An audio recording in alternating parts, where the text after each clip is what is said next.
Awali harimu dengan bismillah. Bismillahirrahmanirrahim. Ketemu lagi dengan Suprabami, kita buka lagi laman Cancer Survivals. Dan kali ini kita masuk ke blog lamannya Facebook dari Cancer Survivors. Dengan nama blognya adalah isi Cancer Survivors. Kita akan bacakan satu cerita yang diposting oleh laman ini pada tanggal 20 Oktober 2023 dengan judul "Sempat Sudah Dibacakan Talqin saat di ICU karena kanker di batang otak. Bangkit kembali hingga menyelesaikan kuliah sarjana elektro." Bismillahirrahmanirrahim. Kisah perjuangan seorang mahasiswa yang terkena kanker di pusat otak. Semua bentuk pengobatan telah dilakukannya. 9 kali operasi, kemudian radiasi, tapi tak mampu menahan perkembangan tumornya. Berakhir tak bisa melihat dan harus berhenti kuliah. Pertemuannya dengan Isi Siti membuatnya bangkit kembali hingga bisa menyelesaikan kuliah. Foto beliau 28 Desember 2012, di tahun pertama dideteksi adanya kanker otak. Tanggal 1 April 2013, setelah 1 tahun kankernya mengecil.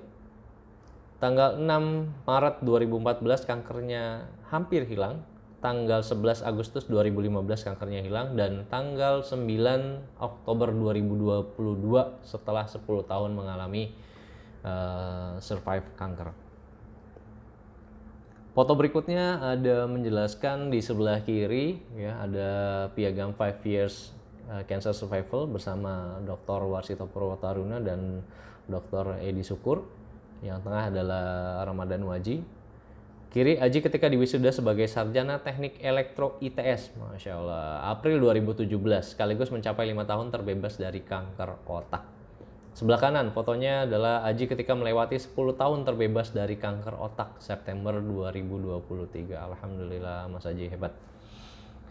Yuk kita bacain kisahnya. Oleh Nurbadiah Barlian. "Maaf Bu, di dalam nanti dikasih apa ya?" tanya ibunya Aji pada seorang yang duduk di kursi antrian di sebelahnya. "Tergantung terkena kanker apa," jawab orang yang ditanya.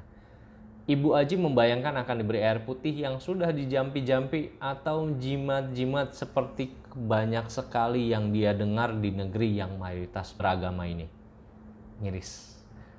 Kalaupun ini ternyata syirik, Ibu Aji sudah bertekad untuk meninggalkannya, tapi dia harus tahan dulu seperti apa pengobatannya. Karena teman yang mengantarnya ke sini juga sebetulnya nggak paham bagaimana cara pengobatan kanker di klinik ini. Melihat antrian yang begitu rame dan bukan medis, hati Ibu Aji cemas, meski khawatir kalau ini semacam klinik perdukunan. Ketika dia melihat seseorang lelaki lewat menjinjing tas, dia mencocokkan dengan foto orang yang mau dia cari. Foto yang dia dapat dari selebaran yang ia terima dari saudaranya semalam. Keberadaan klinik ini sudah ramai menjadi banyak diskusi di berbagai kalangan. Tapi Ibu Aji tak ada waktu untuk menyimaknya. Hari-harinya penuh dengan debaran jantung yang selalu berentam. Aji, anaknya, hampir selalu berada dalam kondisi kritis. Dari sekilas yang dia lihat, sepertinya pas dengan foto yang dia pegang. Tak kelihatan tambang dukun di wajah itu. Hatinya agak sedikit lega. Dengan semangat 45, mereka berangkat di antara teman dan suaminya yang cemberut saja. Beliau tidak setuju dengan untuk mengobati anaknya ke klinik riset kanker ini. Karena ini bukan medis. Tak bakal jauh dari klinik. Ya. Begitu yang ada di benak sang ayah. Membayangkan anaknya yang dibacai mantra-mantra saja sudah membuat perutnya mual. Ya. Sudah banyak sekali kerabat mereka yang datang menawarkan berbagai bantuan melihat kondisi Aji yang tak kunjung sembuh. Ada yang menyuruh membaca sesuatu, kemudian kemudian bacaannya nanti dilempar ke genteng. Tentu saja bukan disuruh baca komik Doraemon dan Shinchan. Ada juga yang nyuruh Aji agar ditidurkan di depan pintu, kemudian diberikan bacaan-bacaan. Orang-orang yang sayang dan simpati dengan kondisi Aji, mereka semua berupaya. Aji adalah seorang remaja yang bisa dibilang tidak pernah berada dalam kondisi sehat. Sejak kecil Aji tumbuh seperti anak-anak lain seusianya. Sampai suatu hari Aji tiba-tiba merasa sakit di kepalanya dan seluruh tubuhnya lemas. Kemudian sakit itu hilang. Begitu berulang, kalau pagi Aji kesakitan, sore sakit itu kembali lagi. Di siang hari ketika rasa sakit itu pergi, Aji bisa bermain bersama teman-teman sebayanya. Ketika itu Aji sudah duduk di kelas 1 sekolah dasar. Aji memang anak yang sangat kuat, dia tidak pernah mengeluh. Sampai suatu sore, ketika sedang menonton televisi, Aji berkata pada ibunya, kenapa TV-nya gemercek?" Tahu gemercek? Banyak semutnya, tergoyang-goyang gitu. Ibunya bingung karena kondisi TV baik-baik aja. Esoknya begitu lagi, ucap Aji. Besoknya begitu lagi, ucapan Aji. Orang tua Aji kemudian membawa Aji ke optik untuk memeriksakan matanya. Tapi optik mengatakan kalau mata Aji baik-baik saja. Kemudian mereka membawa Aji ke dokter umum. Aji hanya dianggap kurang gerak dan dianjurkan untuk rajin berolahraga. Kondisinya yang membuat mereka bingung. Suatu hari Aji muntah-muntah, tapi gaya muntahnya nggak seperti muntah kebanyakan. Beda banget, aneh. Hari itu ibunya yang dinas di rumah sakit di Surabaya bertemu dengan temannya yang berprofesi sebagai dokter saraf. Ibu menceritakan kecemasannya, gaya muntah Aji yang aneh menurut dia. Temannya ini justru menyuruh ibu segera membawa Aji ke rumah sakit saat itu juga. Aji mulai menjalani pemeriksaan. Dari pemeriksaan diketahui dari otak Aji dipenuhi oleh cairan. Hari itu juga tim dokter melakukan rapat darurat untuk segera melakukan tindakan operasi.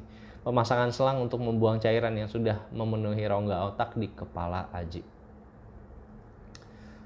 Aji dinyatakan hidrosefalus. Lemas rasanya seluruh sendi ibunya, semesta terasa gulita. Terbayang Aji yang harus merasakan sayatan pisau bedah di usianya yang masih muda. Ibu Aji terbenam dalam kubangan air mata yang seakan tak pernah habis. Bukan hanya karena operasinya saja, tapi vonis hidrosefalus membuat jiwanya gemetar. Setelah operasi, Aji tergeletak selama 7 hari di ruang ICU. Ibu setia di sisi Aji dengan lantunan doa yang tak pernah putus. Kondisi Aji tidak pernah stabil, kadang sadar, kadang meracau. Suatu hari Aji tampak sangat lemah dengan napas tersengal. Dia dikembalikan ke ruang operasi. Dokter mengganti selang yang sudah penuh dengan sumbatan. Dan itu terulang di bulan yang sama. 3 kali operasi dalam 1 bulan. Entah bagaimana rasa sakit yang dirasakan Aji, dia tidak pernah mengeluh sama sekali. Air mata ibunya pun seakan sudah kering terkuras. Hanya bisa berharap ia memiliki tubuh yang kuat untuk mendampingi belahan jiwa raganya. Hati ibu Aji terus meratap penuh tanya, kenapa harus anak saya? Ibu terus berjuang menepis semua kemungkinan terburuk. Ibu masih sangat ingin lama menyayangi dan mengurus Aji, mengomelinya meski nyaris tak pernah berulah. Aji anak laki-laki yang manis tak petakilan. Ketika akhirnya Aji keluar dari rumah sakit, kondisinya masih sangat menyedihkan. Aji berangkat sekolah kalau kondisinya sedang sehat. Guru dan teman-temannya sangat menjaga Aji karena tahu kondisinya. Beberapa kali dia terbentur tembok karena tiba-tiba hilang kesadaran. Kalau sudah begini, Aji harus kembali dirawat di rumah sakit. Orang tua mana yang tidak sedih melihat kondisi ini? Harusnya di usia seperti Aji sibuk dengan permainan berlarian. Main bola, petak umpet. Tapi Aji terus bercengkrama dengan pisau bedah di ruang operasi dan selang-selang infus yang bergelantungan di sekeliling tubuhnya. Harusnya anak seusia Aji sedang memanjat pohon jambu di halaman rumah tetangga. Selalu setiap kali habis operasi dari tim dokter akan menyalami bapak dan ibunya dengan ucapan sabar. Ibu bapak paham bahwa mereka harus tetap kuat dalam menjalani kehidupan. Sebesar apapun hal yang menyakitkan menimpa menghimpit jiwa raga. Anak sakit, bapak di PHK. Tapi mereka tahu hidup itu seperti roda, selalu berputar. Tidak berhenti di satu titik saja. Akan ada yang pergi lalu datang mengganti. Ada masa kita bisa tertawa dan kemudian menangis. Namun hidup tetap berjalan. Pernah suatu hari, begitu selesai operasi, ranjang Aji disuruh geser menghadap arah kiblat saja. Dokter tampak putus asa menghadapi kondisi Aji. Pernah juga begitu selesai operasi, dokter berkata, "Bapak ibu kan masih ada 2 lagi ya?" Ibu mengerti maknanya. Tim dokter pun sudah tak tahu harus berbuat apa. Hal yang membuat pikiran bergejolak bagai ombak yang menggempur karang. Mereka tak hanya jatuh terlempar, juga terpental, terguling-guling. Ada masa mereka menyadari jika ternyata jiwa mereka sebagai manusia sangat rapuh. Benteng pertahanan seakan tak mampu lagi menampung beban derita ini. Di hadapannya, ibu dan bapaknya hanya mampu bersimpuh dalam tangis dan harapan yang mulai menyusut. Sebuah bentuk arsitektur kehidupan yang begitu melelahkan. Hanya bisa mengadu pada Allah, memohon terus diberi kesempatan mendampingi Aji. Meski dia tahu kondisinya sangat berat, tapi semangat Aji tak pernah padam. Setiap waktu timbul kesadaran Aji selalu berkata lirih, "Aku mau sekolah." Di tengah pedihan yang tak kunjung sirna, saat tubuh Aji tampak sudah sangat lemah dengan nafas yang sangat pelan, ibu Aji mulai membisikkan zikir di telinga Aji. La ilaha illallah, la ilaha illallah, la ilaha illallah. Begitu terus berulang-ulang dengan air mata yang tak henti menetes membasahi pipi. Sampai suatu ketika Aji berkata, "Bu, aku belum mau mati, cuma lemas." Dengan kondisi yang sering sakit-sakitan, Aji berhasil lulus sekolah dasar. Sering mengalami pingsan di sekolah atau kondisi tak memungkinkan untuk berangkat sekolah.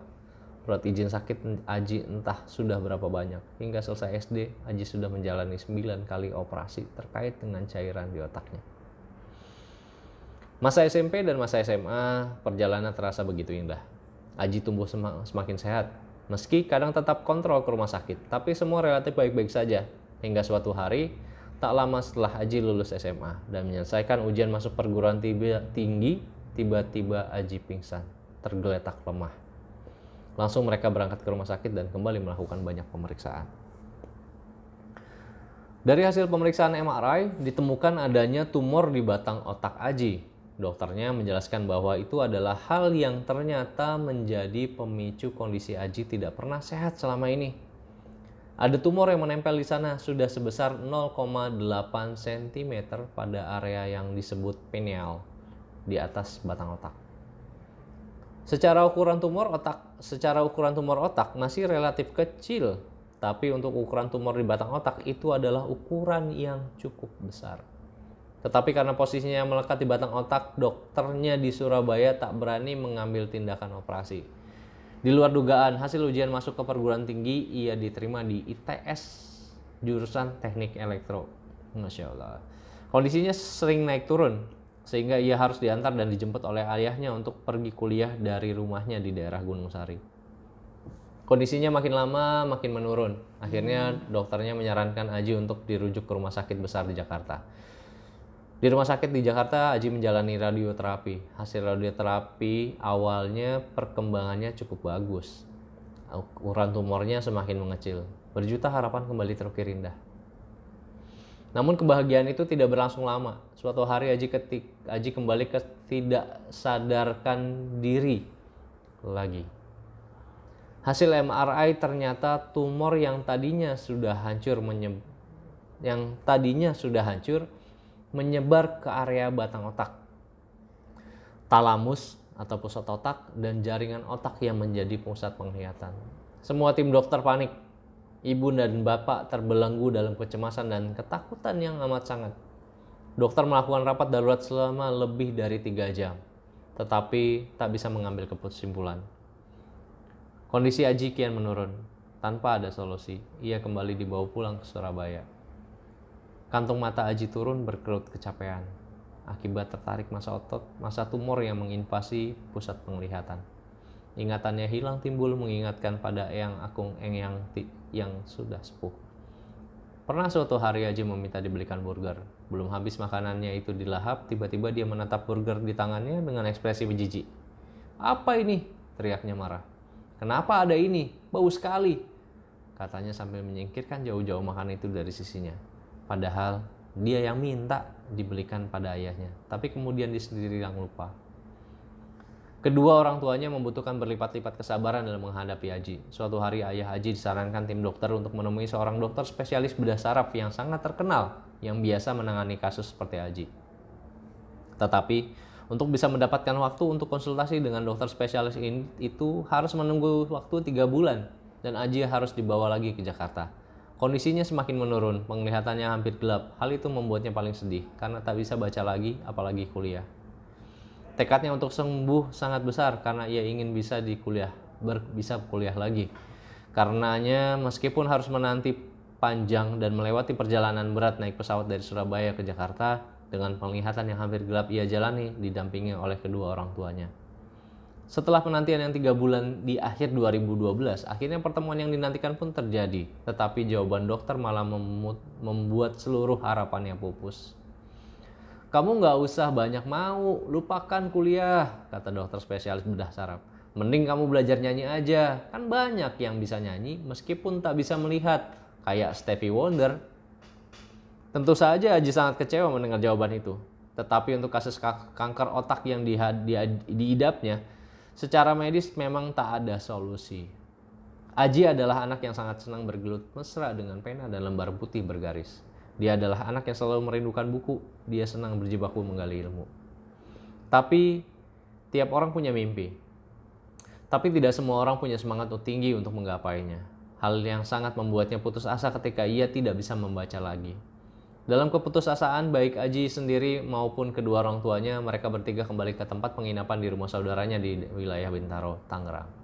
Mereka telah merencanakan untuk kembali ke Surabaya besok paginya. Malam itu saudaranya sempat cerita sambil menunjukkan selebaran tentang pengobatan baru dengan rompi dan helm di area Alam Sutera yang tidak jauh dari tempat mereka menginap. Ayahnya kebetulan sudah pernah dengar pengobatan itu yang dilakukan oleh Dr. Warsito yang sempat juga dibahas di masjid dekat rumahnya. Tetapi ayah Aji menolak keras untuk membawa Aji ke praktek pengobatan yang tak jelas itu. Hanya ibu Aji meminta untuk paling tidak mencoba untuk cari tahu. Ia janji kalau ternyata itu praktek dukun, ia akan pulang kembali. Ayah Aji dengan penolakan di hatinya akhirnya mengantarkan Aji dan ibunya ke klinik riset kanker di Alam Sutera, Tangerang. "Kamu saja yang masuk, aku nggak mau masuk," kata ayahnya kepada ibunya. "Sekelas dokter bedah nomor 1 saja tak punya solusi. Buat apa buang-buang waktu ke tempat yang tak jelas seperti ini," pikirnya. Ibunya yang akhirnya konsul ke dalam bersama Aji, sedangkan ayahnya menunggu di luar. Aji mendapat jadwal konsul besok pagi. Mereka disuruh kembali esok pagi dengan membawa hasil MRI terakhir yang masih di rumah sakit yang katanya masih akan dipelajari. Esok hari mereka kembali dengan membawa hasil MRI dari rumah sakit. Konsultan klinik melakukan pemeriksaan terhadap MRI otak Aji. Kemudian membuat desain alat untuk kepala dan mengukur kepala Aji. Setelah melewati serangkaian pemeriksaan dan menunggu cukup lama, akhirnya sore harinya Aji bisa mendapat alat CCT. Mereka langsung menuju bandara untuk pulang ke Surabaya dengan harapan baru. Sampai di rumahnya di Surabaya, waktu sudah mendekati tengah malam. Aji langsung memakai alat berupa tutup kepala selama tidur. Rasa sakit menggila katanya.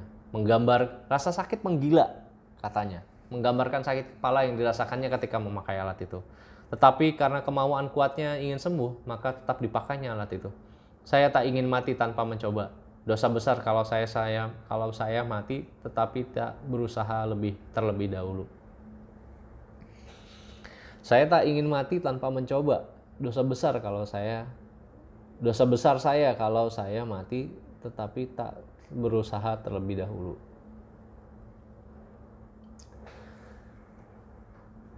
Dua hari Aji melakukan perjuangan melawan sakit ketika pakai alat. Tak terasa sakit kepala yang sangat yang dia rasakan di awal mulai berkurang dan berangsur hilang.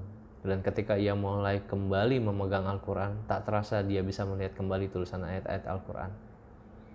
Melihat Aji bisa melihat lagi, ayahnya mulai penasaran. Jangan-jangan alat ini memang beneran, pikir ayahnya.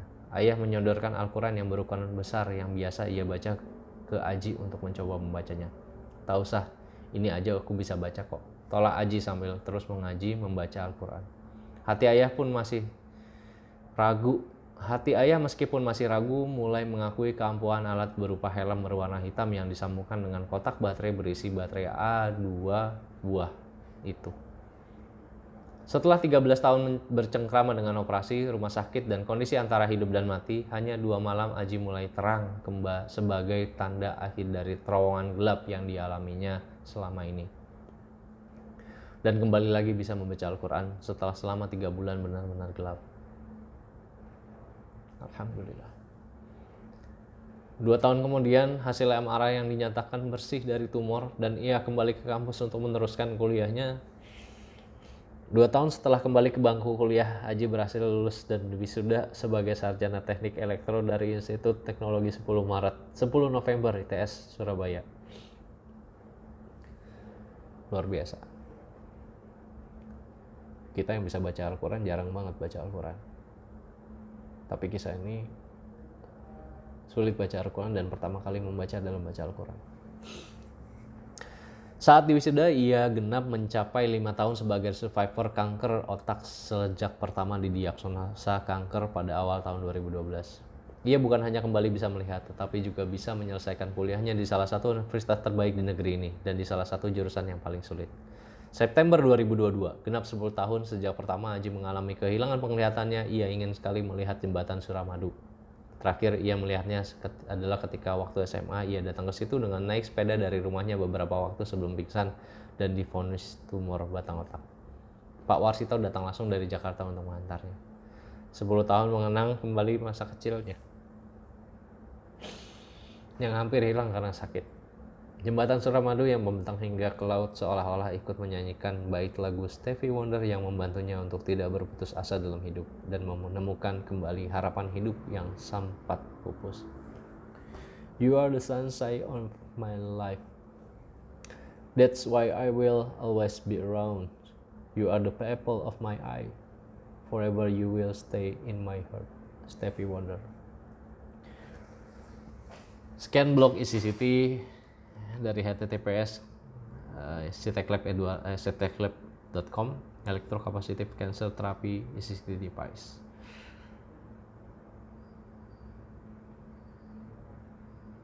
Speechless. Begitu besar kesayangan ayah dan ibu, ya begitu besar cinta ayah dan ibu kepada anaknya. Sejak kecil diberikan kenikmatan ujian yang nggak begitu mudah. Terus menerus berjuang, dan sang anak Aji ketika dia menemukan titik cerah yang pertama kali diraihnya adalah Al-Quran, dan dia membaca Al-Quran. Bentuk terima kasih kepada Allah Subhanahu wa Ta'ala yang telah memberikan kesempatan hidup. Terima kasih untuk menyaksikan. Assalamualaikum warahmatullahi wabarakatuh.